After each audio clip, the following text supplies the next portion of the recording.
अस्सलाम वालेकुम नाज़रीन, प्रोग्राम व्यूज़ मेकर्स के साथ मैं हूं आपका मेज़बान मुज़म्मिल सोहरवर्दी। पूरी दुनिया की नज़रें अफ़गानिस्तान पर हैं, पाकिस्तान पर भी हैं। अफ़गानिस्तान के हवाले से पाकिस्तान के किरदार पर भी बहुत बात हो रही है।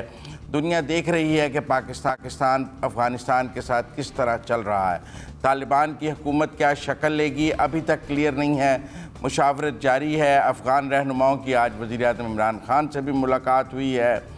पाकिस्तान बार बार कह रहा है कि हम अपने दोस्त ममालिक के साथ मिलकर तालिबान हुकूमत के हवाले से फैसला करेंगे।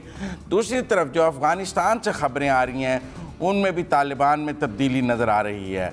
हमने देखा है वहाँ टेलीविज़न स्क्रीन्स पर ख़वातीन एंकर्स ने दोबारा काम करना शुरू कर दिया है। सरकारी मुलाजमीन के लिए आम माफ़ी का ऐलान है। कहीं ना कहीं काबुल की सड़कों पर ट्रैफिक सार्जेंट्स और दीगर सरकारी मुलाजमीन काम पर नज़र भी आए हैं। ज़िंदगी वापस अपनी रौनकें बहाल करती भी काबुल में नज़र आई है। कुछ हमने तालिबान की मजहबी पॉलिसी के हवाले से भी नरमी देखी है।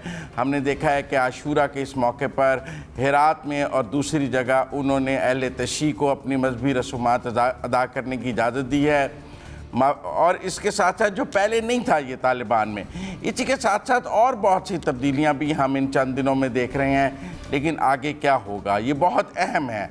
और अफ़गानिस्तान पे जो बाइडन का जो खिताब है कि हम क्यों अफ़गानियों की लड़ाई लड़ें जबकि अफ़गानी ख़ुद लड़ने के लिए तैयार नहीं है। अमर साले पंजशेर में पहुँच गए हैं, मुल्ला बरादर कंधार पहुँच गए हैं। लम्हा ब लम्हा बदलती सूरत हाल है, इस पर हम आज बात करेंगे। मेरा दूसरा मौजू होगा कि वफाकी वज़ीर साइंस और टेक्नोलॉजी शिबली फ़राद ने बिलाखिर वो जो EVM मशीनों की डेमोन्स्ट्रेशन है वो इलेक्शन कमीशन को दे दी है। अब उनका कहना है कि सियासी जमातें अपने एक्सपर्ट्स की टीमें बनाएं और इसकी एक्सपर्ट एवेल्यूएशन तमाम सियासी जमातें अपनी एक्सपर्ट्स से करवा लें। क्या हुकूमत की ये पेशकश अपोजिशन की सियासी जमातें कबूल करेंगी? और अफसोसनाक वाक़या लाहौर में कि महाराजा रंजीत सिंह के मुजस्मे को आज फिर निशाना बनाया गया, उसे तोड़ने की कोशिश की गई, उसे नुकसान पहुंचाया गया। ये ऐसी तीसरी कोशिश थी। ये क्या रवैया है कि हम अपनी तारीख़ से मुंह मोड़ते हैं, मुजस्मों को तोड़ते हैं? इससे हम दुनिया के सामने पाकिस्तान का कौन सा चेहरा लाना चाहते हैं और किस सोसाइटी की हम नुमाइंदगी करना चाहते हैं, इस पर भी बात करेंगे। मेरे साथ मौजूद हैं नासिर बेग चुगताई साहब, जुनैरा अज़हर हमारे साथ हैं, lieutenant general retired Amjad Shoaib साहब हैं, बतूल राजपूत हैं और डॉक्टर नाज़िर महमूद साहब भी हमारे साथ हैं। सबसे पहले अफ़गानिस्तान पर बात करेंगे और इस वक्त जो वहाँ हमें तालिबान में तब्दीली नज़र आ रही है, उनके स्टाइल ऑफ गवर्नेंस में तब्दीली नज़र आ रही है। एक लीनियंसी भी उनमें नज़र आ रही है और नज़र आ रहा है कि वो कुछ साथ लेकर चलना चाहते हैं। हामिद करज़ई काबुल में हैं, अब्दुल्ला काबुल में हैं, आम माफ़ी का ऐलान है, वो अपने मुखालफिन को साथ लेकर चलना चाहते हैं। लेकिन दूसरी तरफ पंजशेर में उनके मुखालफिन जमा भी हो रहे हैं। इस सब पर बात करेंगे। सबसे पहले मैं जाऊँगा जुनैरा अज़हर की जानिब। जुनैरा, आप इस सब को देख रही हैं और आप इंटरनेशनली चीज़ों को फॉलो भी ज़्यादा करती हैं। किस तरह ये जो अनफोल्ड हो रही हैं चीज़ें, तालिबान का एक नया चेहरा भी सामने आ रहा है और दुनिया का रिस्पांस भी आ रहा है, कैसे देख रही हैं आप इसको? एक तो 10 डेज़ विद इन 10 डेज़ पूरा अफ़गानिस्तान कैप्चर कर लेना, it self is self explanatory कि इसमें तालिबान जो हैं वो कितने रेडी थे, उनकी रेडीनेस पता चलती है। और काफ़ी इस तरह के थिंक टैंक्स अमेरिकन जिनसे मेरी बात हुई है, उन सब का नैरेटिव ये है कि हमें अंदाज़ा नहीं था कि वो इतनी जल्दी चीज़ें कैप्चर कर लेंगे। लेकिन मेरा उनसे सवाल ये है, ज़्यादातर जो डिस्कशंस हुई हैं, मैं उनसे ये पूछ रही थी कि अगर आप ने लास्ट इंटेलिजेंस रिपोर्ट 90 डेज़ की दी थी और वो अभी एक हफ़्ता पहले ही आई थी, तो इतना बड़ा इंटेलिजेंस फ्लॉ कैसे हो सकता है? इतना बड़ा आपके अंदर एक एम्बिग्विटी आपके इंटेलिजेंस में, जितना बड़ा अमेरिकन मिलिट्री कॉम्प्लेक्स इन्वॉल्व है, जितनी टेक्नोलॉजी इन्वॉल्व है, उसमें इतना बड़ा फेलियर कैसे हो सकता है? इसका उनके पास कोई जवाब नहीं है। दूसरा, तालिबान में जो चेंज की सारे बात कर रहे हैं, देखिए उनकी रिलीजियस आइडियोलॉजी चेंज हो ये तो कोई भी एक्सपेक्ट नहीं कर सकता। वो उनकी बेसिक आइडियोलॉजी है, उसको वो इम्प्लीमेंट कैसे करते हैं, उसको वो अपने कॉन्स्टिट्यूशन में ढालते हैं, कैसे करते हैं, दैट्स अ डिफरेंट क्वेश्चन। लेकिन एक बड़ा सटल सा प्रोपेगेंडा ऑलरेडी शुरू हो गया है। आपने देखा क्रिश्चियन एमनपुर तालिबान से बैठ के ऐसे सवालात कर रही थी जो कि बेस्ड ऑन 1990s जो उनका रवैया है उस पर था कि अच्छा तब तो आप ये करते थे, अभी आप क्या करेंगे? आपको मालूम है दुनिया में कितनी नफरत नफ़रत है आपके लिए? अभी it's been 24 hours, how can you expect कि वो आपको गवर्नेंस के भी नए मॉडल्स दे दें, प्रूव करके दिखा दें कि हम डिफरेंट लोग हैं? तो ये जहन में रखें कि जो भी मामला जैसे जैसे भी अनफोल्ड हों, उसमें अमेरिकन डिफीट को काउंटर करने के लिए नैरेटिव्स आपको नज़र आएंगे, और बहुत तरह के नैरेटिव्स। दूसरा, आपने देखा चाइना और रशिया स्टिल इंगेज्ड हैं, उन्होंने अपने जो सफारत खाने हैं वो भी बंद नहीं किए। लास्ट टाइम पे जो हम सुन रहे थे कि इंटीरियर मिनिस्ट्री जो है अफ़गान गवर्नमेंट की, उनके साथ जो डायलॉग हो रहा है या उनके साथ जो बातचीत हो रही है, वो सिर्फ इस बारे में हो रही थी कि 40 officials of Afghan government along with Ashraf Ghani उनको सेफ पैसेज दे दें, और कुछ लोग जो अमेरिकन एम्बेसी में रहे उनको सेफ पैसेज दे दें। तो एंड में अगर आप नेगोशिएट करके वहाँ से सेफली निकले हैं तो you are clearly at a losing end, आप बिल्कुल हार के निकले हैं वहाँ से। और लास्ट में मैं सिर्फ ये कहना चाहूँगी कि सैगॉन की मिसाल दे रहे हैं सारे, कि वियतनाम में जो लास्ट सिटी था to fall that was Saigon, और सैगॉन में 4000 वियतनामीज़ थे जिनके साथ वादा किया गया था, जिनके पास पेपर पे वीज़ाज़ लगे हुए थे कि वो US आ सकते हैं, उससे भी ज़्यादा लोग छोड़ के वो लोग चले गए यहाँ से। तो एक ह्यूमैनिटेरियन क्राइसिस जनरेट हुआ है एक्सक्यूज़ मी। उसके अलावा लोगों से जो वादे किए गए थे अफगानियों से, 20 साल में वो गिर गए हैं। औरतें बहुत परेशान हैं, वो कह रही हैं कि हमें ये लिविंग स्टाइल दिया क्यों था अगर इसको आपने कंटिन्यू नहीं कराना था। So it's a humanitarian crisis at the moment. बाद में तो चीज़ें इम्प्रूव जैसे जैसे होंगी वो हम देखते ही रहेंगे। शुक्रिया ज़ुनैरा। नासिर बेग चुगताई साहब, वो आज हमारी हुकूमत ने कहा है कि हम अपने दोस्तों की मुशावरत से तालिबान हुकूमत को कबूल करेंगे। वो दोस्त चीन और रूस हैं, अमेरिका और यूरोप हैं। हम किन दोस्तों की मुशावरत से आपके नज़दीक ये फ़ैसला करेंगे? क्योंकि एक तरफ हम अमेरिका के इत्तेहादी भी रहे हैं अफ़गानिस्तान में, और दूसरी तरफ अब हम चीन और रूस के साथ भी हैं। आपको कुछ समझ आई है कि पाकिस्तान किन दोस्तों की मुशावरत से ये तालिबान की हुकूमत कबूल करेगा? मेरे ख्याल है जो दो टेलीफोन कॉल्स हुई हैं उनसे अंदाज़ा लगा लें। एक टेलीफोन कॉल बोरिस जॉनसन को हुई है और एक टेलीफोन कॉल मखदूम शाह महमूद की अमरीकी वज़ीर ख़ारजा को हुई है। तो ये दो तो आपके सामने हैं कि इन दो से मशवरे हो रहे हैं, लेकिन मेरा ख्याल ये है कि चीन से मशवरे पहले से जारी हैं इनके, और रूस से भी कुछ राब्ते इनके हुए हैं, इस दौरान रहे हैं। रूस ने कॉन्फ्रेंस होस्ट की है। चीन के राब्ते बहुत अच्छे रहे, चीनी वज़ीर ख़ारजा और चीनी सफ़ीर मिलते रहे तालिबान से भी और पाकिस्तान से भी, क्योंकि चीनी सफ़ीर तो मेरे ख्याल है हर हफ्ते मिलते हैं हमारे लोगों से, उनका तो आना जाना लगा रहता है। तो पाकिस्तान अब लीड नहीं ले रहा। पहले पाकिस्तान ने लीड ली थी तो सऊदी अरब ने और UAE ने भी तस्लीम कर लिया था तालिबान की हुकूमत को। 90s की बात कर रहा हूँ। अब क्या पाकिस्तान कह रहे हैं भाई पहले आप, और जिस पे ट्रेन के आखिरी डब्बे में हम सवार होंगे। लेकिन मेरा ख्याल ठीक है, अच्छी हिकमत अमली है, ज़्यादा जल्दबाजी करने की ज़रूरत नहीं है। अभी जो आप बात कर रहे थे तब्दील शुदा तालिबान की, कर चुके इस पर तफसील से बात, कि क्या क्या तब्दीली के हमें आसार नज़र आ रहे हैं, और वो आसार वो हैं कि जो पहले में नज़र नहीं आए थे। 90s की बात छोड़ दे, अभी बहुत सा पानी पुलों के नीचे गुजर चुका है, बहुत सा खून भी बह चुका है। तालिबान का आज का बयान बड़ा इंपॉर्टेंट है कि 20 बरस बाद पहली 2 रातें गुजरी हैं जिनमें कोई कत्ल नहीं हुआ, जिनमें कोई मारा नहीं गया, जिनमें कोई अगवा नहीं हुआ। ये बकौल तालिबान के, मुझे पता नहीं कि हकीकत क्या है। लेकिन साथ ही साथ ये भी कि सड़कों पर आपको वॉइस ऑफ अमेरिका की खातून रिपोर्टर नज़र आ रही हैं, आयशा तंजीम, कि वो रिपोर्टिंग कर रही हैं। आपको और रिपोर्टर्स नज़र आ रहे हैं CNN के ख़वातीन, कि ठीक है बुरखे में सही, लेकिन वो रिपोर्टिंग कर रहे हैं, काम करने की परमिशन है। कल रात को इत्तलात ये आई थी कि घर घर लिस्टें बनी हैं कि सरकारी मुलाजमीन में ख़वातीन कौन कौन है, और उनके लिस्ट बना के ले गए कौन कहाँ काम करता है। ट्रैफिक पुलिस वापस आ गई है, रेडियो का अमला वापस आ गया है, और मुझे लगता है कुछ दिनों बाद एयर ट्रैफिक कंट्रोल वापस आ जाएगा। कंधार बेस बनने जा रहा है नई हुकूमत का, फिर बाद में शिफ्ट कर लेंगे खत काबुल में। और मुल्ला अब्दुल गनी बिरादर पहुँच रहे हैं कंधार अपनी पूरी टीम के साथ। और देखिए क्या ज़माने का वो है तब्दीली क्या कहते हैं। 2010 में मुल्ला अब्दुल गनी बिरादर कोयटा में गिरफ्तार होते हैं CIA और ISI के तामुन से, और 2018 में अमेरिका के दरख्वास्त पर। ठीक है, मुझे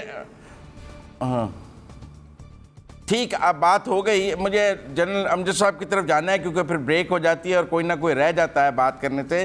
सबको मौका देना है। जनरल साहब, नासिर बेग चुगताई साहब ने कहा कि जब हम कह रहे हैं कि हम दोस्तों की मशावरत से फ़ैसला करेंगे, तो आज हमने बरतानिया और अमेरिका से मशावरत की है, तो हम उन्हीं की तरफ इशारा कर रहे हैं। और मुल्ला गनी बरादर का कंधार पहुंचना, क्या कंधार कैपिटल बनने जा रहा है और क्या मुल्ला गनी बरादर नए सरबराह होंगे, सब इस जानिब सवाल कर रहे हैं। आप इसको कैसे देख रहे हैं? बिस्मिल्लाहिर्रहमानिर्रहीम।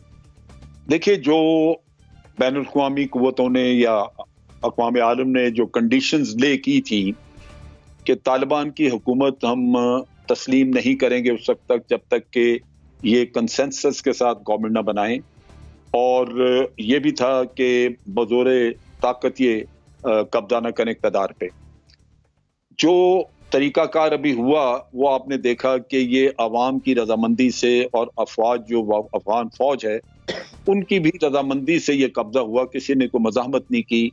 और उस लिहाज से यूं लगता है कि वहाँ के अवाम की ताईद अशरफ गनी को नहीं बल्कि इस हुकूमत को या इन लोगों को आज हासिल है, वरना वो रेजिस्ट करते।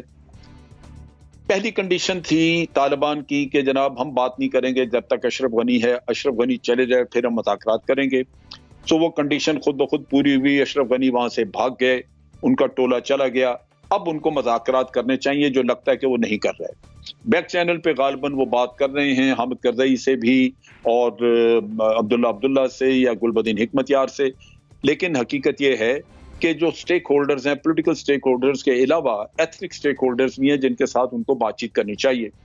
अब जो अक़वाम आलम है या आप कह लीजिए कि इंटरनेशनल कम्युनिटी, वो ये कह रही है कि एक ऑल इंक्लूसिव सोल्यूशन वहां पे पॉलिटिकल सोल्यूशन मिलना चाहिए जिसकी बुनियाद पे ये गवर्नमेंट बने। और वो ऑल इंक्लूसिव का टेस्ट यही होगा जब मुज़ाकरात करके सारे एंडोर्स कर देंगे कि ये सिस्टम जो है वो हमें कबूल है। आज जो तालिबान जो कुछ कर रहे हैं बज़ाहिर वो ठीक नजर आता है कि वो ख़वातीन को उन्होंने कुछ नहीं कहा या दूसरे लफ्ज़ों में इंतकाम नहीं लिया, कोई कत्ल व गारत नहीं हुई, लेकिन बिल आखिर तो एक सिस्टम है जो उन्होंने लेके आना है जिसमें शरीयत उनके मतलब की है। वो क्या होगी, वो किस किस्म का निज़ाम वो देना चाहते हैं, एंडोर्समेंट पहले उस चीज़ की चाहिए। वो तमाम ऑल इंक्लूसिव का मतलब यह है कि सारे लोग उनका सिस्टम जो वो ये चाह रहे हैं उसको मान लें या उसमें कुछ तब्दीलियां अपनी मर्जी की करवा के फिर उसको तस्लीम कर लें, फिर अपना अपना शेयर उसमें पॉलिटिकल शेयर मांगें कि जी हमें हुकूमत में क्या हिस्सा मिलेगा, वो पूरा होगा। जब ये लोग सेटिस्फाई होंगे तो फिर अक़वाम आलम में ये बात हो सकती है कि जनाब इनकी हुकूमत को रिकॉग्नाइज किया जाए। यहाँ पे दूसरे जो शकूक व शुबात जो खड़े किए जा रहे हैं, यूनाइटेड नेशन में जो भी पाकिस्तान को बाहर रख के तो वहां पे जो तकरीरें हुई और जो बहस मुबाहिसा हुआ, उसमें तो लगता है कि इन तालिबान के खिलाफ कुछ और साजिश वहां पे की जा रही है, और वो ह्यूमन राइट्स के नाम पे, ख़वातीन के हुकूक के नाम पे, या जो इंसानी अलमिया बन रहा है वहां पे वो उसको एक मसनूई अलमिया करार दे के, तो यानी एक अलमिया है नहीं लेकिन उसको अलमिया करार दे के मसनूई तरीके से वो उठाया जा रहा है, तो वो चीजें भी वहां पे हैं। सो मेरा अपना अंदाजा है कि ये जो हुकूमत बनाने का तरीका था वो एक ही था कि उसमें अफगान अवाम उनकी यूनिटी नजर आती, वो सारे इकट्ठे हो जाते, वो इस बात पे यकीन कर लेते कि जो पहली हुकूमत थी वो गैर मुल्कियों के बलबोते पे बैठी हुई थी, वो गद्दार थे, वो दूसरों की ताकत के बलबोते पे हमारे ऊपर सवार थे, और ये वो लोग हैं जो कि अपने ही हैं और अपने तौर पे हुकूमत कर रहे हैं। तो इनके साथ ताईद आवाज शामिल नहीं है। पाकिस्तान की भी यही कंडीशन अभी तक शामिल नहीं है। अभी तक आपके ख्याल में वो ताईद शामिल नहीं है, आप जो कह रहे हैं हमें बिल्कुल, क्योंकि ना तो इन्होंने अपना सिस्टम ऑफ गवर्नमेंट सामने रखा है जिसकी ताईद लोग कर लें, और ना ही ऑल इंक्लूसिव है कि जो पॉलिटिकल स्टेक होल्डर्स हैं उनको शेयर क्या मिलेगा। सारे एस्पायरेंट हैं। अब्दुल्ला इतनी देर स्ट्रगल करता रहा, कुछ मांगेगा, अगर जो हामिद करज़ई खुद नहीं तो उसके लोग जो उसका ग्रुप है, उसके सपोर्टर्स हैं, वो कुछ मांगेंगे, फिर ताजिक हैं, उज़्बेक हैं। ठीक है, ये रिप्रेजेंटेशन भी आपकी बात आ गई। मेरा नहीं ख्याल डॉक्टर नाजिर महमूद साहब की तरफ जाऊंगा। एक्सेप्टेबिलिटी मौजूद है, आज ये एक्सेप्टेबल नहीं होगी दुनिया को भी और पाकिस्तान भी नहीं करेगा। ठीक, डॉक्टर नाजिर महमूद साहब, देखें ना, जनरल साहब ने भी कहा कि ये अभी एक्सेप्टेबल नहीं है मौजूदा फॉर्म में। आज कुछ खबरें ऐसी भी आईं कि अभी तक ये फैसला नहीं हो पा रहा कि शूरा होगी या कोई पॉलिटिकल प्लेटफॉर्म होगा जिसके साथ मुल्क चलाया जाएगा। अभी तो ये बेसिक चीज़ें भी तय नहीं हो सकी हैं वैसे हम बड़े तब्दील शुदा तालिबान की बात कर रहे हैं, लेकिन जो जनरल साहब ने नकात उठाए हैं कि जो उनका रिलीजियस आइडियोलॉजी है, जिस किस्म का निज़ाम हुकूमत और शरीयत वो नाफिज करना चाहते हैं, जो वो इस्लामिक अमारात की बात कर रहे हैं, जो अमीरुल मोमिनीन की बात कर रहे हैं, जो मुल्ला याकूब का रोल क्या होगा और गनी बरादर क्या होंगे, तो इस सारे तनाजुर में आपने कल हमें ईरान की मिसाल भी इसमें बड़ी क्लासिक दी थी। तो आपको तालिबान में वाकई तब्दीली नज़र आ रही है या ये आई वॉश है? देखें, थोड़ी तब्दीली तो नज़र आ रही है, इसमें तो कोई शक नहीं है कि अभी तक जो उन्होंने ऐलानात भी किए हैं और जो उनका रवैया है, यानी बड़े पैमाने पे उन्होंने जो निशाना बनाना जो उनके मुखालिफिन रहे हैं या फ़ौजियों को मारना, वो उन्होंने नहीं किया है। काबुल में ये चाहते तो अपने मुखालिफिन को पकड़ के मार सकते थे, जैसे पहले हुआ। तो तब्दीली तो बहरहाल नज़र आ रही है, लेकिन ये तब्दीली कहाँ तक जाएगी ये वक्त बताएगा। अच्छा, और इस तब्दीली की भी 2-3 पहलू है ना, एक पहलू से नहीं देखा जा सकता इसका, यानी हमें ये देखना होगा कि समाजी तौर पर क्या तब्दील हुए हैं, सियासी तौर पर क्या तब्दील हुए हैं और मजहबी तौर पर क्या तब्दीली आई है। अगर मैं सबसे पहले समाजी तब्दीली की बात करूँ तो उनका ये ऐलान कि जी, और ये हम देख भी रहे हैं, जैसे अभी कहा गया कि ख़वातीन वहाँ सड़कों पर आ रही हैं, उन्होंने वो शटल कॉक बुरखा जो पहले इन्होंने ज़बरदस्ती नाफिज करने की कोशिश की थी वो अब ये नाफिज नहीं कर रहे हैं, बल्कि एक इनके रहनुमा ने जो है वो तुलू टीवी पर इंटरव्यू भी दिया है, एक खातून को दिया है जिन्होंने नकाब नहीं लगाया हुआ था, चेहरा उनका खुला था। तो इसका मतलब ये कि इनकी पॉलिसी तब्दील हुई है और अब ये वही ईरान वाली बात है कि वो ईरान में जो है वो चेहरा छुपाने की ज़बरदस्ती नहीं की जाती, ना शटल कॉक बुरखा पहनाया जाता है और ख़वातीन जो है वो सिर्फ सर पे स्कार्फ या हिजाब लेकर निकलती हैं। तो ये तो तब्दीली, समाजी तब्दीली तो नज़र आ रही है। अच्छा, अब ये समाजी तब्दीली कहाँ तक जाएगी? यानी समाजी तब्दीली में 3-4 चीज़ें आ जाती हैं ना। आज़ादियाँ, सिर्फ ख़वातीन की आज़ादी की बात नहीं हो रही है यहाँ पर। आज़ादी होती है आपकी इज़हार राय की आज़ादी, उसको ये कितना देंगे, इज़हार यानी जो फ्रीडम ऑफ मूवमेंट है, लोगों को आने जाने की आज़ादी कितनी मिलेगी, मुख्तलिफ तरह की जो फ्रीडम्स हैं उन फ्रीडम्स में ये कहाँ तक जाते हैं ये आने वाले दिन बताएंगे। सियासी तौर पर अगर हम बात करें तो इनके पास 2 मॉडल हैं, वही एक तो ईरान का और दूसरा सऊदी अरब का, क्योंकि यही ज़्यादा यहाँ पर मजहबी रुझान रहा है। देखिए, सऊदी अरब का मॉडल तो ये था कि शाही ख़ानदान है, वहाँ पर किसी भी तरह की कोई जमहूरियत हमें नज़र नहीं आती थी, अलबत्ता समाजी तौर पर वहाँ अब तब्दीलियाँ आ रही हैं। ईरान का जो मॉडल है, ईरान में यह है कि, और मुझे ये लग रहा है कि सियासी तौर पर ये ईरान का मॉडल इसलिए फॉलो करेंगे, देखें, एक है मुल्ला याकूब, इनके वो मुल्ला उमर के साहबजादे बताए जाते हैं और दूसरे मुल्ला ब्रदर हैं, ये 2 बड़े हैं, और भी कई एक हैं, लेकिन इन 2 में मुझे ये लग रहा है कि मुल्ला याकूब का आज एक बयान मीडिया में आ रहा था जिसमें कहा गया कि मुल्ला याकूब की बात हमारे लिए हरफ आखिर है। एक तालिब रहनुमा ने ये बात कही। इसका क्या मतलब है? इसका मतलब है कि ये जैसे ईरान में विलायत फ़क़ी का रोल है, खामनाई का या पहले इमाम ख़मीनी का था, कि जमहूरियत तो है लेकिन जो बात बड़े इमाम कहेंगे वही मानी जाएगी। तो यहाँ पर भी मुझे ये लग रहा है कि ये अगर उस तरह की थियोक्रेसी की तरफ जाएंगे तो इसमें मुमकिन है कि मजहबी तौर पर और सियासी तौर पर बालादस्ती जो है वो एक आलिम या मुल्ला याकूब की हो और इंतज़ामी तौर पर ये मुल्ला ब्रदर या जिसको भी ये वज़ीर आज़म या जो बनाएंगे उनको दे दिया जाए। अच्छा, अब वसीउल बुनियाद हुकूमत की जो बात हो रही है वो मुझे लगता नहीं है कि ये वसीउल बुनियाद हुकूमत कायम कर पाएंगे। अगर करेंगे भी तो इसमें इनको करनी तो चाहिए, अगर इनको बाकी रहना है तो उसमें क्या करना चाहिए? देखें, ये ज़्यादातर तालिबान जो है 90% से ज़्यादा पख्तून है और जो बड़ी आबादी है आधी तकरीबन वो नॉन पख्तून है, जिसमें उज़्बेक हैं, ताजिक हैं, हज़ारा हैं, तुर्कमेन हैं, और वो पख्तूनों के मुकाबले में ज़्यादा मजमूई तौर पर आज़ादी यानी ख़वातीन की आज़ादी के हवाले से भी और मजहबी तौर पर भी वो निस्बतन ज़्यादा रोशन ख्याल हमें नज़र आते हैं। तो अगर उनको ये दबाने की कोशिश करेंगे तो मुस्तकिल एक फ्रिक्शन माशरे में रहेगा। इनको चाहिए ये कि चाहे वो अब्दुल्ला हो या दूसरे उनको शामिल करें। अगर ये शामिल कर लिया इन्होंने तो शायद बेहतरी की तरफ जाएंगे। बहुत शुक्रिया डॉक्टर साहब। मैं बतूल राजपूत साहिबा की तरफ जाऊंगा। बतूल साहिबा, हम सब कह रहे हैं कि उन्हें टीवी पर ख़वातीन नज़र आ रही हैं, दफातर में ख़वातीन काम करती नज़र आ रही हैं, लेकिन ये भी तो एक बात है कि तालिबान के अपने रैंक्स में अभी तक कोई खातून रहनुमा, उनकी अपनी कोई वुमेन लीडरशिप सामने नहीं आई, वो सारे मर्द ही मर्द हैं। तो जब उनके अपने अंदर कोई खातून नहीं है तो वो कितनी ख़वातीन को साथ शामिल करके उनको काम करने की इजाज़त दे देंगे? आप इसको कैसे देखती हैं? असरवदी साहब, मुझे लगता है कि आपको बहुत जल्दी है कि वो ख़वातीन की रिप्रेजेंटेशन करें। मेरा ख्याल है 3 दिन में उनकी तरफ से ये एक्सपेक्ट करना भी काफ़ी इम्प्रैक्टिकल अप्रोच है कि वो ऐसा कोई कदम उठाएंगे या अपनी क़यादत में किसी खातून को शामिल करेंगे। लेकिन हाँ, मेरी वहाँ पे बात हुई है तो वहाँ पे ऐसे उनकी अप्रोच ज़रूर है कि जो अफ़गानिस्तान का सियासी निज़ाम है उसमें ख़वातीन की नुमाइंदगी होनी चाहिए। हमारा सवाल ये है कि क्या अफ़गान तालिबान तब्दील हुए या नहीं हुए। आप इस तब्दीली के बाद सिर्फ ऑब्जर्वेशंस और रवैये की बुनियाद पे कर सकते हैं। तो रवैया तो यही कहता है कि तब्दील हुए हैं। और सबसे इम्पॉर्टेंट चीज़ जो मैंने देखी कि आपने देखा होगा कि सोहेल शाहीन साहब जो कि उनके स्पोक्स पर्सन है कतर से, वो बार बार क्लैरिफिकेशंस देते हैं। अगर ये सवाल उठाया जाता है कि क्या ख़वातीन के हवाले से कोई सवाल उठाया जाए या पब्लिक प्रॉपर्टी की सेफ्टी के हवाले से कोई सवाल उठाया जाए, जैसे अफ़गानिस्तान में काबुल के अंदर और दीगर शहरों में ऐसे वाक़यात पेश आए कि घरों के अंदर घुस के किसी की कार लेने की कोशिश की है और भेस बदल के कि हम तालिबान है, तो उसकी फ़ौरन से उसकी मुखालफत की, उन्होंने क्लैरिफाई किया। तो मुझे लगता है जो क्लैरिफिकेशन है ऐसा पहले नहीं वो करते थे, तो वो तब्दील हुए हैं। तुलो टीवी, मैंने I have been working very closely with Tolo TV और वो बड़े प्रोफेशनल लोग हैं। और तुलो टीवी की तरफ से बड़ा बहादुराना इकदाम था कि उन्होंने अपनी खातून जर्नलिस्ट को स्टूडियोज़ में बिठाया, सड़क पे भेजा, रिपोर्टर को, अपनी एंकर को, और वो दोनों ख़वातीन थी, और फिर सोशल मीडिया टीम जिनका ताल्लुक अफ़गानिस्तान से था, उनकी मीडिया टीम से गेस्ट बुला के अपने स्टूडियो से प्रोग्राम किया। तो ये दिस इज़ सरप्राइजिंग। आप यकीन नहीं कर सकते कि इसकी वाइब क्या होती होगी अफ़गानिस्तान के अंदर। तो अगर ये हुआ है तो इट मीन्स कि कुछ ऐसी रेड लाइंस हैं जो उन्होंने ख़त्म की हैं और विच इज़ वेरी वेलकमिंग। और जो इस पूरे ग्रुप को हेड करते हैं, उन्होंने CNN को भी इंटरव्यू दिया, और 2 दिन पहले जो उन्होंने इंटरव्यू दिया उसमें वो बिल्कुल एक्सपेक्ट नहीं कर रहे थे, लेकिन आज जब उनकी ट्रांसमिशन चलती रही तो वो खुद हैरान थे।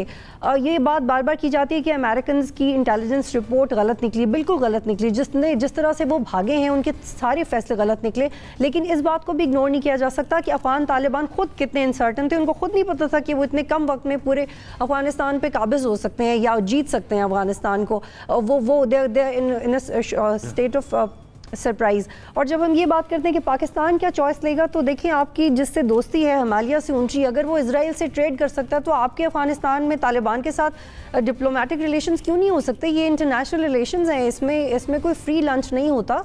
इसमें जब आपका नेशनल इंटरेस्ट होगा, पाकिस्तान का नेशनल इंटरेस्ट जहाँ होगा, चाइना के साथ है तो आप अपनी पॉलिसी बनाएं, अफ़गान तालिबान के साथ है तो अपनी पॉलिसी बनाएं, लेकिन वो स्ट्रेटेजिक सेट वाली पॉलिसी नहीं। ऑब्वियसली जिसका नैरेटिव हम चेंज करते हुए दिखाई देते हैं। एक नई पॉलिसी, अगर अफ़गानिस्तान में एक नई हुकूमत आई है तो आपका वहाँ पे क्या इंटरेस्ट सर्व होता है या नहीं होता, उसके मुताबिक आप ज़रूर पॉलिसी बनाएं। और दोस्ती तो अच्छी होती है। मतलब वो लोग जो ये कह रहे हैं कि अगर तालिबान की हुकूमत आ गई तो हमारा कोई ओपिनियन ही नहीं होना चाहिए, तो ये गलत है। बिल्कुल इंटरनेशनल रिलेशंस में ज़रूर बातचीत हो सकती है, बिल्कुल हो चाहिए और होनी चाहिए।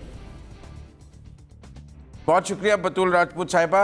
हमारा ओपिनियन होना चाहिए और यकीनन ओपिनियन ये नहीं होना चाहिए कि दोस्तों से पूछ कर फैसला करेंगे, खुद फैसला करना चाहिए। नासिर बेग चुगताई साहब, आप कुछ कहना चाह रहे थे?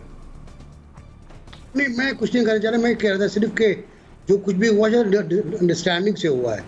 ये अमेरिका का ये कहना कि हमें पता नहीं था, इतनी तेज़ी से वो आए और छा गए, ये सब बेवकूफ़ी की बातें हैं, ये बयानबाजी है। ये सब तयशुदा था। अशरफ गनी भाग नहीं रहा था। अशरफ गनी ने गद्दारी की अमेरिकी पॉलिसी से और कल भुगता उसको। जो बाइडेन बहुत गुस्से में थे और बता दिया उन्होंने क्या हुआ क्या है। तय ये होता वो चला जाएगा और बात तय हो जाएगी। तो अदरवाइज़ तो जो कुछ हुआ है आपके सामने, कोई खून खराबा नहीं है। अमेरिकी फ़ौज भी एयरपोर्ट के ऊपर है, वहाँ से आगे नहीं जा रही। और सिर्फ एक मैं इसमें नुक्ता ऐड करना चाह रही हूँ कि जो बाइडेन की अगर आप इलेक्शन कैंपेन देखिए तो उन्होंने जीता है इस बात पे इलेक्शन के वो क्या करेंगे अफगानिस्तान के अंदर, वो क्या करेंगे अफगानिस्तान के अंदर, तो he was bound to take the forces back. General साहब, तालिबान ने दावत दी इंडियंस को कि वो अपने प्रोजेक्ट्स मुकम्मल करें, लेकिन आज की जो खबरें हैं कि इंडियंस ने अपने सारे स्टाफ को और सब शहरियों को पुल आउट कर लिया है, इसको आप कैसे देख रहे हैं? देखिए, उन्होंने ये कहा था, तालिबान ने, सोहेल शाहीन की स्टेटमेंट थी कि जहां तक प्रोजेक्ट्स का काम है उसको हम ना खराब करेंगे और भारत प्रोजेक्ट करना चाहता है तो हम करने भी देंगे, लेकिन उसके अलावा हम भारत की और एक्टिविटीज वहां नहीं करेंगे, रखने देंगे। तो भारत को उनसे कोई अफगानियों से कोई ऐसी मोहब्बत नहीं थी कि ये प्रोजेक्ट उस मोहब्बत में परेशान होकर वो लगा रहे थे। वो तो दो दूसरी एक्टिविटीज थी करनी, उन्होंने उसके लिए थे, और ये उसकी आड़ में, प्रोजेक्ट्स की आड़ में बाकी सारा कुछ काम हो रहा था। ये पैसा लगाया इसीलिए जा रहा था। अमरुल्लाह साले की जेबों में पैसा डाला गया, अब्दुल्ला मुहिब को दिया, हनीफ अतमार वगैरह, ये सारे खरीदे गए। लेकिन अगर भारत वहां से पाकिस्तान के खिलाफ कुछ नहीं कर सकेगा तो जहन्नम में गए प्रोजेक्ट फिर उसने क्यों करना इन पे कोई काम। तो ये वो चीज है जो कि अब दुनिया की भी आंखें के सामने, ये अमेरिका ने इनको पैसा, जहां पे अमेरिका चूंकि इनके पांव जमाना चाह रहा था वहां पे अफगानिस्तान में, तो उन्होंने इनको रास्ता बताया कि भाई आप ये वहां पे कुछ काम करें प्रोजेक्ट वगैरह का, तो एक एक्सक्यूज होगा, हम भी सारी दुनिया को कहेंगे कि ये वहां पे बड़े काम कर रहे हैं, वहां पे डेवलपमेंट वर्क कर रहे हैं, लिहाजा इनको करने दिया जाए। तो आप फिर उसके आड़ में जो जी चाहे करते रहे, अमेरिका के नाक के नीचे सब कुछ होता रहा। जुनैरा, मुझे जुनैरा से भी एक सवाल करना है। जुनैरा, अमेरिकन ने कहा है कि जो $9 बिलियन के अफगान रिजर्व्स हैं उनके पास, वो फोरफिट कर लेंगे और तालिबान को वो अवेलेबल नहीं होंगे। आप इसको फर्स्ट स्टेप टुवर्ड सैंक्शंस देखती हैं कि वो उन्होंने कहा है कि हम उनको नहीं देंगे, क्योंकि ऐसा उन्होंने माजी में ईरान के साथ भी किया कि उनके रिजर्व फोरफिट किए। आप इसको क्या देख रही हैं? एक्चुअली इस वक्त इतनी ज़्यादा कॉन्ट्रडिक्टरी बयान आ रहे हैं स्टेट डिपार्टमेंट की तरफ से भी और ख़ुद जो बाइडन की तरफ से भी कि it is very difficult to understand कि किसी स्टेटमेंट का क्या मतलब है। सैंक्शंस का जहाँ तक ताल्लुक़ है, मेरा नहीं ख्याल इतनी जल्दी वो सैंक्शंस लगाएंगे, क्योंकि अभी तक जो एग्रीमेंट्स हुए हैं, बॉन एग्रीमेंट से लेके दोहा एग्रीमेंट तक, सबके साथ चलने को तैयार हैं Taliban. But at the same time एक कैंप एग्जिस्ट करता है US में जो ये कहता है कि स्ट्रेटेजिकली पुल आउट किया गया है वहाँ से।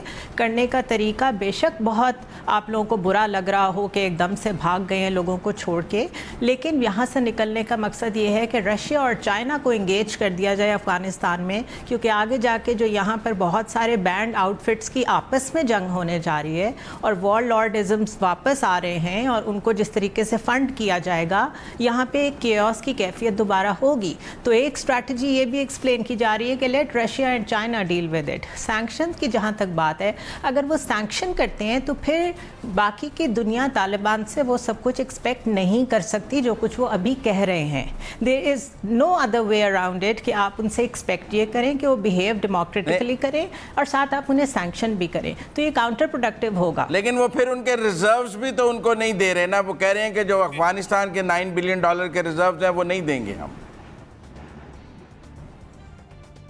You are talking about the reserves जो US में पड़े हुए? Yes, अफगानिस्तान। आप उन रिजर्व्स की बात कर रहे हैं?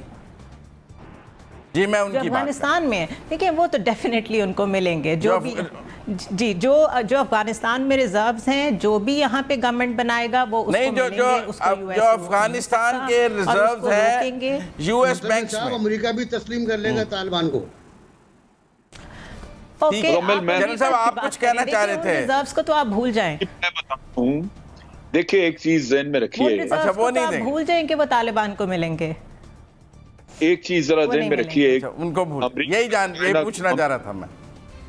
अमेरिका चाइना को कंटेन कर रहा है मुख्तलिफ जगहों पे और वो नहीं चाहता कि ये एक्सपैंड करें, और हम हमेशा से कहते हैं कि CPEC भी वो नहीं चाहते कि मुकम्मल हो, तभी टेररिज्म वगैरह हो रहा है। अब इतनी मेहनत करके अगर अब अफगानिस्तान को चाइना के लिए स्टेबलाइज किया जा रहा था, अमेरिका जो करके स्टेबलाइज अगर करके चले जाता तो फायदा चाइना का था। क्या वो करना चाहेंगे? ये जो कुछ उन्होंने किया वो प्लान के मुताबिक था। सरप्राइज उनको थोड़ा सा हुआ इसमें। प्लान ये थी कि इस हाल में छोड़ा जाए ताकि ये डिस्टेबलाइज रहे अफगानिस्तान, और चाइना जो कुछ करना चाह रहा है इंफ्रास्ट्रक्चर डेवलपमेंट या लिंक करना चाहता है CPEC, वो ना कर सके। सरप्राइज उनको ये हुआ है कि आगे से ना पब्लिक ने अपोज किया है और ना ही उस आर्मी ने कोई रेजिस्टेंस दिया है जो अफगान आर्मी थी। लिहाजा वो जो इंस्टेबिलिटी या वो जो डिस्टेबलाइजेशन वो देखना चाहते थे वो नहीं हो सकी। चुनाचे अब नैरेटिव बिल्ड किए जा रहे हैं उसको डिस्टेबलाइज करने के। उसमें अगर आप यूनाइटेड नेशन सिक्योरिटी काउंसिल में जो कल डिस्कशन हुई है और जो सेक्रेटरी जनरल ने स्पीच की है और फिर जो बयानात उन्होंने सुनवाए हैं उनके, जो कि human rights experts United nation ने डिप्लॉय किए हुए अफगानिस्तान में, वो अल्फाज बिल्कुल मुख्तलिफ हैं। उसमें वो कह रहे हैं कि एक तो सारी दुनिया की कौमें इकट्ठी हो जाएं आज अफगानिस्तान को डील करने के लिए। यहां बहुत बड़ा अलमिया हो रहा है, ह्यूमन स्लॉटर रुकवाया जाए। कहां है स्लॉटर? और उन्होंने रिकमेंड किया है कि यूनाइटेड नेशन अपने चैप्टर 7 के तहत एक्ट करे, जिसमें तमाम कौमों की एक तो उनकी शमूलियत हो, और चैप्टर 7 जो है वो मिलिट्री या नॉन मिलिट्री मेजर्स जो है वो इस्तेमाल कर सकता है इनको रोकने के लिए, जबकि अफगानिस्तान में कोई ऐसी चीज हो नहीं रही, लेकिन ये नैरेटिव बिल्ड किया जा रहा है। दूसरी तरफ जो काम हो रहा है वो ये है कि एक गवर्नमेंट इन एग्जाइल इराक में कोई कीमियाई हथियार थे नहीं, लेकिन उन्होंने कहा है और फिर एक्शन भी कर लिया था। तो अगर ह्यूमैनिटेरियन क्राइसिस ना भी हो और वो कहे हैं तो ये काफी है करने के लिए। नहीं, मैं वही कह रहा हूं कि ये एक साजिश बन रही है, उधर एक नैरेटिव तैयार किया जा रहा है। फिर इसी तरह एक तरफ कोशिश, एक तरफ सोच है जो भारत ने प्रमोट की है कि एक गवर्नमेंट इन एग्जाइल बना दी जाए। ये जो रिजर्व्स हैं 9 बिलियन के, ये गवर्नमेंट इन एग्जाइल के डिस्पोजल पे रखे जा सकते हैं, इनको नहीं देंगे वो। और अगर गवर्नमेंट इन एग्जाइल बन जाती है तो आप देखेंगे कि अफगानिस्तान में प्रॉक्सी वॉर्स का किस्सा शुरू हो जाएगा। कुछ लोग उस एग्जाइल की गवर्नमेंट को सपोर्ट करना शुरू कर देंगे, कुछ तालिबान के साथ हो जाएंगे। सो अभी पूरी तरह कार्ड्स खुले नहीं, ये एक सिचुएशन अचानक बन गई है तालिबान की सक्सेस की वजह से। लेकिन भारत ने और अमेरिका ने हार नहीं मानी, वो दरपर्दा लगे हुए हैं साजिशों में अपने पत्ते जमाने में। तो ये चीजें खुलेंगी और आप देखेंगे कि अफगानिस्तान में बड़ी इंस्टेबिलिटी आएगी। डॉक्टर नाजिर साहब, ये जो गवर्नमेंट इन एग्जाइल की बात की है जनरल साहब ने, कि अगर गवर्नमेंट इन एग्जाइल बन जाए और उसके सारे एम्बेसडर्स हर जगह मौजूद हो, यूएन में प्रेजेंस उसकी हो, जैसे कि 90s में तालिबान के दौर में भी एम्बेसडर्स तो अहमद शाह मसूद वगैरह के थे, तालिबान का तो कोई एम्बेसडर कहीं नहीं था सिवाय पाकिस्तान और सऊदी अरब के। तो आपको लगता है कि government in exile Ashraf Ghani जाकर बना देंगे, इसीलिए वो बाहर गए हैं ताकि गवर्नमेंट इन एग्जाइल बनाई जा सके? नहीं, मुझे इस दफ़ा तो बिल्कुल नहीं लग रहा। पहले देखें, जब ये पहले जो 5 साल तालिबान की हुकूमत रही, उस वक्त फिर भी कोई 10 से 15% अफगानिस्तान पे इनका कब्जा नहीं था। उस वक्त शुमाली इलाकों में 3 बड़े रहनुमा मौजूद थे। अहमद शाह मसूद हयात थे, बुरहानुद्दीन रब्बानी हयात थे, रशीद दोस्तम खासे एक्टिव थे। लेकिन अब हम देखते हैं कि अहमद शाह मसूद इज़ नॉट, वो 2001 में ही उनको शहीद कर दिया गया। जो अहमद ये अपने बुरहान रब्बानी थे, बेटे पंजशेर में बहुत एक्टिव हैं, पंजशेर में हैं, बेटे अमर साले के साथ पंजशेर में है, वो एक्टिव हैं। हाँ, लेकिन मुझे नहीं लग रहा कि इंटरनेशनली ये कोई एग्जाइल गवर्नमेंट बनाकर तालिबान अगर तकरीबन 100% या 90-95% इलाके पे अफगानिस्तान के तालिबान का कब्जा है, मुझे नहीं लग रहा कि ये कोई एग्जाइल गवर्नमेंट बनाकर उससे कुछ कर पाएंगे। अगेन वही ईरान की तरह है कि ईरान में जब उनकी हुकूमत आई थी तो कोशिश की थी इन्होंने, शाह ईरान गए थे इधर उधर, जब शाह ईरान मारे फिर रहे थे तो कोशिश की गई थी कि ईरान की भी एक एग्जाइल हुकूमत बना लें, लेकिन उससे कुछ हुआ नहीं। अच्छा, पाबंदियाँ भी लगवाई, अभी तक ईरान पाबंदियों का शिकार है, लेकिन ईरान ने सर्वाइव किया है। तो अच्छा, क्यूबा पे पाबंदियां लगाई गई, 60 ईरान के पास तेल है ना, ईरान के पास तेल है, अफगानिस्तान के पास तेल तो नहीं है, ईरान के पास ऑयल है। इनके पास जो होगा वो रूस, चीन, पाकिस्तान, ईरान, ये इस इलाके के जो नए स्टेक होल्डर्स हैं, बड़े स्टेक होल्डर्स हैं। और अगर मैं समझता हूं कि यूरोपियन यूनियन और अमेरिका ने तालिबान की हुकूमत को तस्लीम नहीं भी किया, तो अब जो नई जो बिसात बिछ रही है, इसमें ज़ाहिर है पाकिस्तान को तो सबसे पहले तस्लीम नहीं करना चाहिए, ये बिल्कुल सही फैसला है। लेकिन अगर रूस और चीन और ईरान अगर उसको तस्लीम कर लेते हैं तो ऐसा होगा कि ग्रेजुअली हम देखेंगे कि दूसरे ममालिक भी उसको तस्लीम करेंगे। और अब इतने बड़े इलाके पे कब्जा होने के बाद मुझे नहीं लग रहा, अगर अमेरिका वहाँ रहते हुए कुछ ज़्यादा नहीं कर सका 20 साल में, तो ये बाहर से सिवाय इसके कि कुछ अपने कई ग्रुप्स को ये सपोर्ट कर दे, प्रैक्टिकली मुझे यही नज़र आ रहा है कि अमेरिका की साजिश ज़रूर होगी, कुछ प्लानिंग भी होगी, जैसे जनरल साहब ने कहा कि इलाके को डिस्टेबलाइज करे। लेकिन अगर देखें, चीन के लिए ये बहुत बड़ा अच्छा मौका है इस वक्त कि ये यहाँ पर सीपैक को फैलाए, और चीन फैलाएगा। उसको सबोटाश करने के लिए अमेरिका कुछ ग्रुप्स को इस्तेमाल कर सकता है, लेकिन मैं वही कहूँगा कि जब अमेरिका यहाँ रहते हुए कुछ ज़्यादा नहीं कर सका, तो सिवाय इसके कि वो कुछ ग्रुप को इस्तेमाल करे, 2-4 धमाके इधर उधर करवा दे, उसके अलावा मजमूई तौर पर सिवाय ये कि थोड़ी बहुत जो है वो अदम इस्तेकाम पैदा करने के। ठीक है डॉक्टर साहब, आपकी बात आ गई, डॉक्टर साहब आपकी बात आ गई। एनबीसी आप कुछ ऐड करना चाहें, फिर मुझे ब्रेक पे जाना है। नहीं, मैं बात सिवाय इस बात के कि एग्जाइल गवर्नमेंट कभी कामयाब नहीं होती है। कोई इमाम खुमैनी नहीं है यहाँ पर, कोई ऐसा बंदा नहीं है प्रिंस नॉर्डम सुहानुक टाइप का कि जो गवर्नमेंट बना सके। बनेगी तो नाकाम होगी, और बाकी अगर आपने ज़बरदस्ती की तो फिर नुकसान होगा। देखें बात यह है, जनरल साहब आप कुछ ऐड करना चाह रहे थे इस पे? पॉइंट में ऐड करना चाह रही हूँ, अगर मुझे इजाजत दे तो। यूनाइटेड नेशन इसके बाद यूनाइटेड नेशन की जो डिस्कशन हुई है मैं उसकी बात कर रहा हूं। अगर यूनाइटेड नेशन यूनैनिमसली किसी गवर्नमेंट को सपोर्ट करना शुरू कर देती है तो उसकी पॉलिटिकल वैल्यू इंटरनेशनली बहुत होगी। वो बड़ा मुश्किल होगा दूसरी कौमों के लिए उसको रिकग्निशन ना देना, या इस तो तालिबान की गवर्नमेंट को रिकग्निशन देना जबकि बाकी दुनिया उनको एक तरफ खड़ी नजर आए। ये एक किस्सा। दूसरी बात यह है कि अफगानिस्तान की सोसाइटी जो है, बतूल राजपूत साहबा आप कुछ कहना चाह रही हैं, फिर मैं जुनैरा की तरफ भी जाता हूं। जी, वो भी कहना चाहती हैं, पहले बतूल साहबा से बात। आप रिजर्व्स की बात कर रहे थे, तो असल में हम ये देख रहे हैं इस वक्त इतनी टेक्निकलिटीज़ में जाए बगैर कि that who is at loss. अब सरवर्दी साहब, जितना जदीद असलहा हमवीज़ और हेलीकॉप्टर्स और गन्स और जदीद तरह का असलहा तालिबान के काबू में आया पूरे अफ़गानिस्तान में, ट्रिलियंस का असलहा, आपको लगता है कि वो असलहा हासिल करने के बाद, जिसके बारे में रिपोर्टेडली कहा जा रहा है कि शायद उसको एक ऑर्गेनाइज तरीके से बाद में इस्तेमाल भी करें, वो असलहा हाथ लगने के बाद आपको लगता है कि वो रिजर्व उनके लिए मैटर करते हैं जो अमेरिका कह रहा है कि हम आपको नहीं देंगे? पहली बात। एक और पॉइंट मैं इसमें ऐड करना चाह रही हूँ कि आप ऐसा कैसे कह सकते हैं, हम कोई भी ऐसा कैसे सोच सकते हैं कि ईरान के पास तेल है तो अफगानिस्तान के पास क्या है? अगर अफगानिस्तान के अंदर कुछ ना होता तो 1901 से, एग्जैक्टली 1911 से अब तक पूरी दुनिया उसमें इतना इंगेज ना होती। और पाकिस्तान के जो इंटरनेशनली स्टेक्स रहे हैं वो स्टेक्स कभी भी अफगानिस्तान के बगैर नहीं रहे। तो अफगानिस्तान कभी भी इग्नोर नहीं होगा। हम ये नहीं कह सकते कि अफगानिस्तान से किसी को कोई नज़रअंदाज कर देगा या उसके बारे में बात नहीं होगी। और जनरल हमीद का क्लिप आजकल बड़ा वायरल हुआ है, आई एम श्योर हम सब उसे रिलेट कर सकेंगे। अब कोई उसे माने या ना माने, लेकिन मिसाल देना बड़ा ज़रूरी है। उन्होंने कहा था कि एक वक्त है कि ISI ने सोवियत यूनियन को हराया अमेरिका की मदद से, लेकिन फिर आगे जाके जब तारीख रकम की जाएगी तो ये भी लिखा जाएगा कि ISI ने अमेरिका की मदद से अमेरिका को हराया। We need to understand this. ठीक है बतूल, आपकी बात आगे। जुनैरा आप कुछ ऐड करना चाह रहे थे?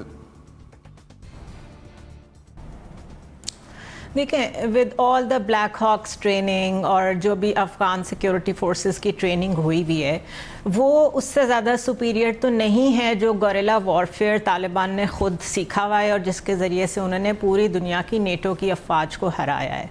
इसका मतलब है कि मिलिट्री एडवांटेज उनके पास पहले से था। पॉलिटिकल लेजिटिमेसी उनको मिल गई जब उनका कतर में ऑफिस मिल गया और उनके साथ नेगोशिएशन स्टार्ट हो गई।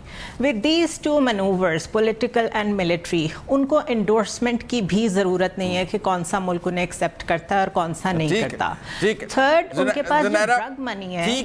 अगर 20 इयर्स ड्रग मनी काफ़ी हो सकती है तो आगे भी काफ़ी हो सकती है। बात ठीक है, लेकिन मुझे यहाँ लेनी है ब्रेक से। वापस आते हैं तो गुफ्तगू जारी रखेंगे। लाजिम ब्रेक का वक्त।